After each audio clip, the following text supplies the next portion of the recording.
Hi friends, bashaskitchen இன்னைக்கு நம்ம weekend ஸ்பெஷல்ல Chettinad Chicken masala எப்படி செய்யறதுன்னு பார்க்க போறோம்.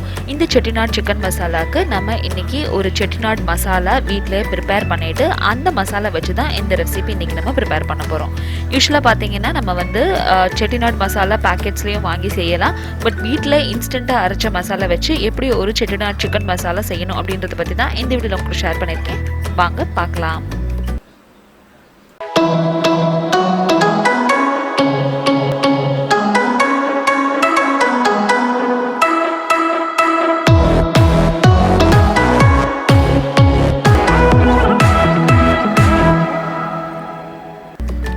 இந்த Chettinad chicken மசாலா செய்யிறதுக்கு ஃபர்ஸ்ட் நம்ம ஒரு Chettinad மசாலா ஒன்னு prepare பண்ணிரலாம். இதுக்கு ஒரு கடாயில ஒரு டேபிள்ஸ்பூன் அளவுக்கு தனியா, ஒரு டீஸ்பூன் அளவுக்கு ஜீரகம், ஒரு டீஸ்பூன் சோம்பு, அப்புறம் 1 டீஸ்பூன் அப்படி இல்லைன்னா 3/4 டீஸ்பூன் அளவுக்கு மிளகு தூள் சேர்த்துக்கோங்க.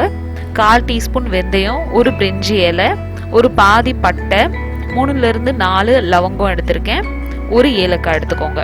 இந்த எல்லா ஹோல் ஸ்பைசஸையும் நம்ம வந்து ஒரு பேன்ல சேர்த்துட்டு ட்ரை ரோஸ்ட் பண்ணிக்க போறோம். ஒரு 2ல இருந்து 3 நிமிஷத்துக்கு லோ ஃப்ளேம்ல வச்சு ட்ரை ரோஸ்ட் பண்ணிக்கோங்க. மிளகோட அளவு உங்களோட டேஸ்ட்டுக்கு ஏத்தாப்புல நீங்க ஏறக்குறைய சேர்த்துக்கலாம். நிறைய உங்களுக்கு மிளகு சாப்பிட்டா பிடிக்கும் அப்படின்னா இன்னும் கொஞ்சம் நிறைய கூட நீங்க இதுல மிளகு சேர்த்துக்கலாம். ஒரு 2 காஞ்ச வத்தல் சேர்த்துட்டு எல்லாத்தையும் நல்லா இந்த மாதிரி மிக்ஸ் பண்ணி விட்டுக்கிட்டே ட்ரை ரோஸ்ட் பண்ணுங்க. ஒரு 2ல இருந்து 3 நிமிஷத்துக்கு நம்மளுக்கு தனியா ஜீரகம்லாம் வெடிக்க ஆரம்பிச்சிடும். அந்த ஸ்டேஜில் ஃப்ளேம் ஆஃப் பண்ணிட்டு இது ஒரு பிளெண்டர் ஜார்ல சேர்த்துட்டு ஒரு பவுடர் மசாலாவை அரைச்சி எடுத்து வச்சுக்கோங்க. இப்போ நம்ம கிரேவி செய்யறதுக்கு ஸ்டார்ட் பண்ணலாம். ஒரு கடாயில 3ல இருந்து 4 டேபிள் ஸ்பூன் அளவுக்கு எண்ணெய் விட்டுட்டு கொஞ்சமா பட்டை கிராம்பு போட்டு தாளிச்சுக்கோங்க. ஒரு பெரிய வெங்காயம் நீளமா நறுக்குனது சேர்த்திருக்கேன். அதை ஒரு 3ல இருந்து 4 நிமிஷத்துக்கு வதக்கிக்கலாம்.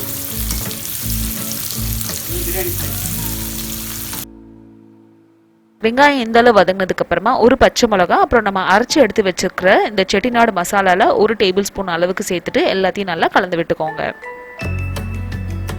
எண்ணெயில இந்த மசாலா ஒரு 2 நிமிஷத்துக்கு நல்லா வதங்கணும்.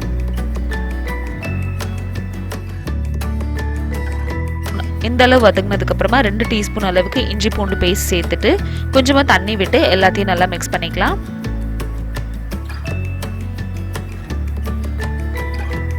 இந்த ரெசிபிக்கு நம்ம தக்காளி சேர்க்க போறதில்ல, அதனால இந்த ஸ்டேஜ்ல நம்ம க்ளீன் பண்ணி வாஷ் பண்ணி எடுத்து வச்சிருக்க சிக்கன் பீசஸை சேர்த்துறணும். எல்லாத்தையும் நல்லா மிக்ஸ் பண்ணிட்டு இப்போ அடுத்ததா இதுல கொஞ்சம் நம்ம மசாலா சேர்த்துக்கலாம். ஃபர்ஸ்ட் தேவையான அளவு உப்பு சேர்த்துக்கோங்க. 1/2 டீஸ்பூன் அளவுக்கு மஞ்சள்தூள் சேர்த்திருக்கேன்.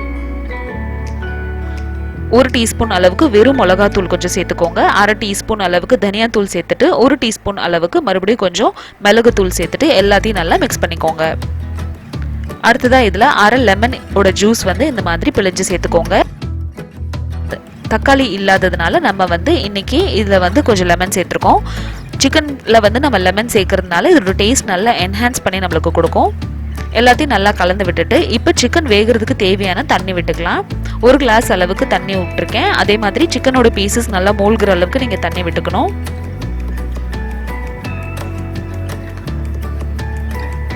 இந்த அளவு தண்ணி எல்லாம் ஊத்துனதுக்கு அப்புறமா இந்த ஸ்டேஜ்ல நீங்க உப்பு காரம் செக் பண்ணிக்கலாம். எனக்கு கொஞ்சம் காரம் கம்மியா இருக்குன்றதுனால கொஞ்சமா பெப்பர் தூள் இன்னும் கொஞ்சம் எக்ஸ்ட்ரா சேர்த்திருக்கேன். பொடி பொடியா நறுக்குன கொத்தமல்லி இலை சேர்த்துட்டு எல்லாத்தையும் நல்லா மிக்ஸ் பண்ணிட்டு இப்போ கறி வேகிறதுக்கு வெயிட் பண்ணலாம். லிட் க்ளோஸ் பண்ணி ஒரு 10ல இருந்து 12 நிமிஷம் கறியை லோ ஃப்ளேம்ல வேக விடுங்க. கரெக்டா ஒரு 10ல இருந்து 12 நிமிஷத்துக்கு அப்புறம் பாத்தீங்கன்னா கறி நல்லா நம்மளுக்கு வெந்துருச்சு. இந்த ஸ்டேஜ்லயே நீங்க வந்து இன்னும் கொஞ்சம் கொத்தமல்லி போட்டு இறக்கிட்டீங்க அப்படின்னா Chettinad சிக்கன் குழம்பு மாதிரி இருக்கும். ஆனா நான் வந்து இதை இன்னைக்கு கொஞ்சம் செமி கிரேவியா தான் ப்ரிப்பேர் பண்ண போறேன். அதனால இன்னும் கொஞ்சம் இதை ட்ரை பண்ணிக்கலாம். இப்போ லிட் க்ளோஸ் பண்ணாம ஹை ஃப்ளேம்ல நம்ம இந்த மசாலாவை கொஞ்சம் ட்ரை அவுட் பண்ண போறோம். ஒரு கரண்டி வச்சு இதை வந்து கண்டினியூஸா இந்த மாதிரி கிளறி விட்டுக்கிட்டே இருந்தீங்க அப்படின்னா வந்து இந்த மசாலாலாம் கொஞ்சம் நம்மளுக்கு ட்ரை அவுட் ஆயிரும்.